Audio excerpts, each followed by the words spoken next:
kayak saya memang terlahir dari miskin sejak lahir itu bagaimana? Pasti kan nanti kaya jadi kaya itu dipengaruhi oleh pikiran. Karena orang itu dengan pikiran itu melahirkan aktivitas. Ketika melahirkan aktivitas maka terulang-ulang itu menjadi sebuah karakter.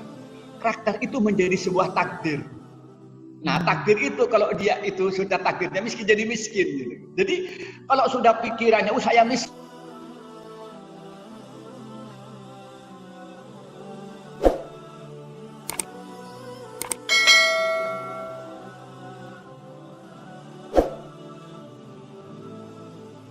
Assalamualaikum warahmatullahi wabarakatuh. Selamat datang di Zaditakwa Pangeran Bersarung.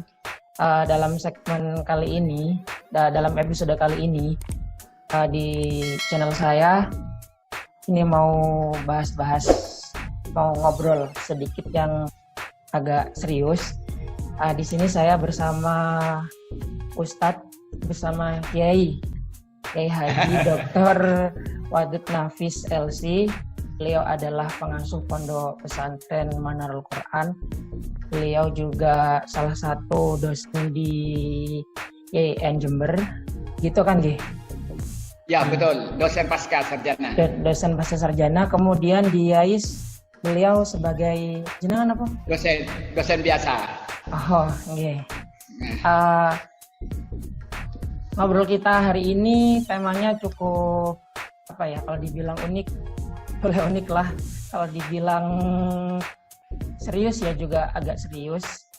Tema kali ini adalah orang Islam harus kaya.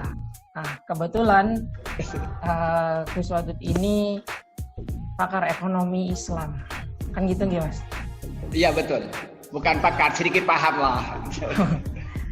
Oke. Bagaimana menurut jenengan? Pernah saya dengar ada statement orang Islam harus kaya. Ya, terima kasih. Orang Islam ini ketika menjadi seorang muslim yang baik sebenarnya harus kaya. Karena kalau belum kaya, dia itu Islamnya belum sempurna. Kenapa? Karena rukun Islam itu 5. Dari 5, 2 itu memerlukan kekayaan. Nomor 4 itu harus mengeluarkan zakat, nomor 5 harus haji. Secara logika, kalau dia secara mandiri, tidak mungkin dia zakat kecuali punya harta 1 nisab. Kalau dia itu berupa nakdain, berupa emas, itu minimal punya kekayaan itu 87 gram emas yang disimpan, bukan emas yang dipakai. Kalau dia seorang pengusaha, dia punya aset yang aktif, yang pasif aktif, itu harus mempunyai senilai itu harganya 87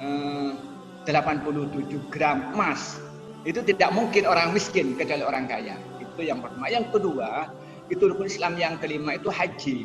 Sekarang ini haji untuk satu orang itu perlu dana itu 37 juta. Kalau suami istri berarti itu perlu 74. Itu belum selamatannya, belum oleh-olehnya. Berarti orang kaya. Maka saya bilang orang yang kaya itu bisa menyempurnakan rukun Islam yang 5 dan ke-6. Maka karena itu orang Islam itu harus kaya. Lalu bagaimana seandainya, akan kata jenengan orang Islam harus kaya karena dengan kaya kita bisa menjalankan rukun Islam yang ke-5. Bisa menyempurnakan rukun Islam yang ke-5, semua rukun Islam bisa dijalankan dengan benar.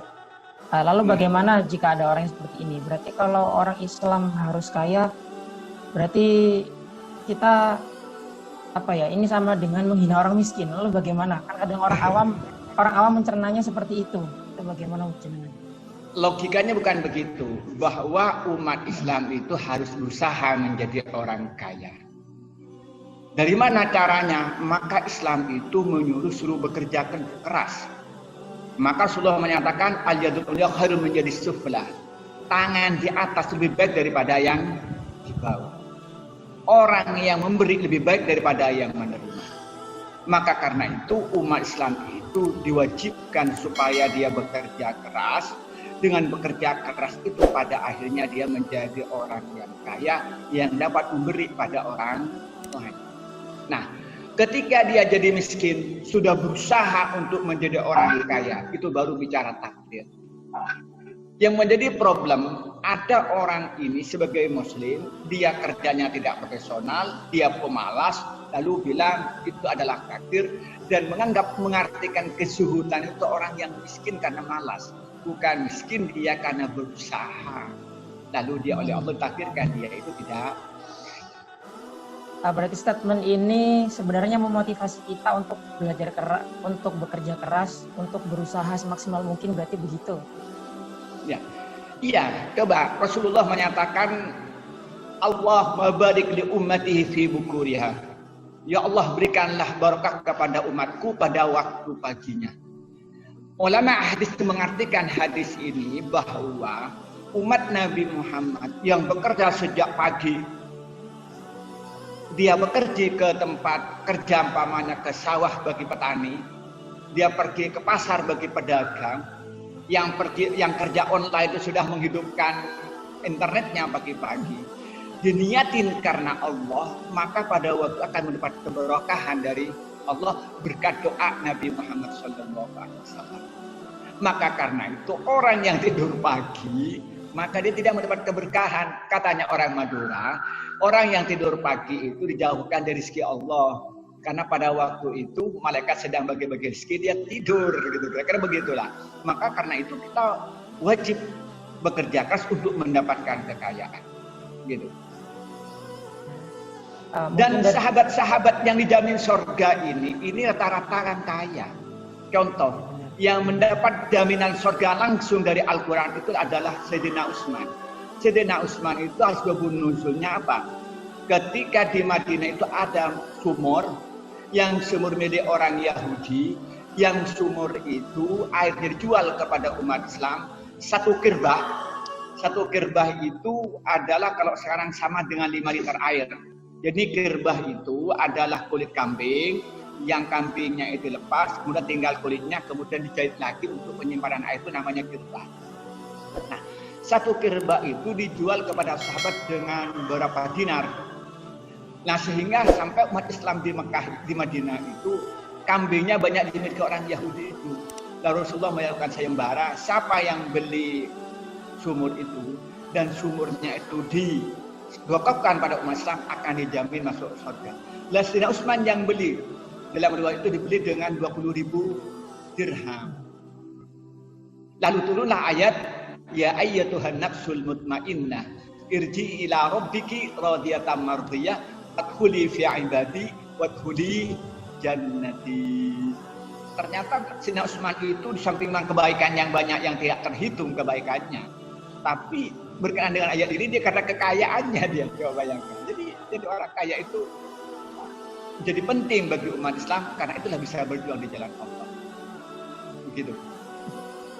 Nah, nanti umpamanya video ini saya upload, pasti kan nantinya ada yang komentar, pastinya ada yang komentar.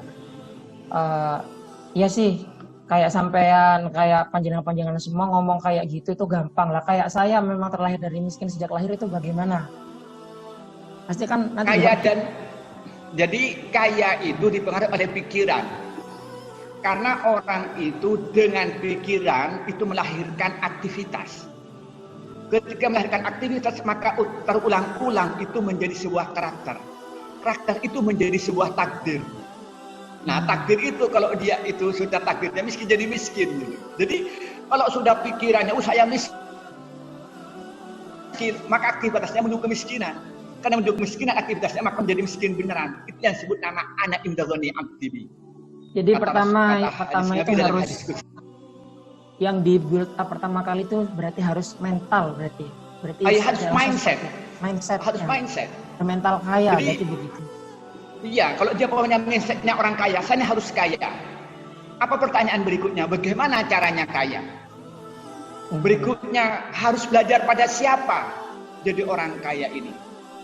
Bagaimana cara yang benar menurut agama dan menurut negara dan menurut adat istiadat. Itu baru berikutnya. Jadi tidak ada yang instan. Semuanya begitu. Dan coba ngelihat orang-orang yang sukses itu melalui proses yang panjang. Kita ngelihat ceritanya misalnya orang kaya di Indonesia misalnya itu Saya tidak bisa nyebut orang per orang. Baca di riwayat hidupnya. Mereka dari pedagang asongan berproses sampai menjadi orang kaya. Nah, semuanya berproses. Karena dia mental kaya. Contoh sederhana begini. Saya ketika dulu saya itu menikah, mental saya ingin mental profesor. Walaupun sampai sekarang belum profesor. Tapi saya sudah mental profesor yang saya bangun. Apa yang saya lakukan? Saya itu baca buku untuk ngambil ekonomi. Saya mempelajari. Padahal saya kecil mondok.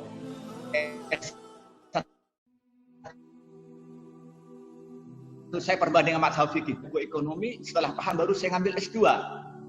Setelah S2 saya itu paham 1,5 tahun, lebih 2 bulan, selesai saya S2 saya. Lalu saya ngambil doktor 3,5 tahun sudah selesai. Nah, saya punya mental, saya mental profesor, dan saya nulis banyak untuk menuju profesor. Itu prosesnya panjang, walaupun sampai sekarang belum saya dapatkan. Nah, coba tanyakan pada abdi sampean bagaimana dia itu mendirikan pondok. Karena dia dibangun mental kiai. Saya seorang cucu seorang kiai, cucu Kiai Syarif harus mendirikan pondok. Bagaimana beliau itu mulai mengajar satu orang santrinya, 2, 3 sampai pada akhirnya banyak santrinya, dan bagaimana ketika membangun mencari utangan dan sebagainya. Itu apa? Mental yang dibangun. Coba kalau bilang udahlah, saya takdir dia tidak jadi kiai, enggak jadi kiai beneran. Kalau ditakdir saya takdir sudah orang miskin, jadi miskin beneran. Maka dari mental itu melahirkan perilaku, perilaku itu berulang-ulang menjadi karakter, karakter itu hakikatnya sebuah takdir. Maka harus kita itu adalah mindset. Kenapa Allah menyatakan bahwa Allah tidak akan merubah nasib satu kaum kecuali kaum sendiri yang merubahnya. Kira-kira begitu.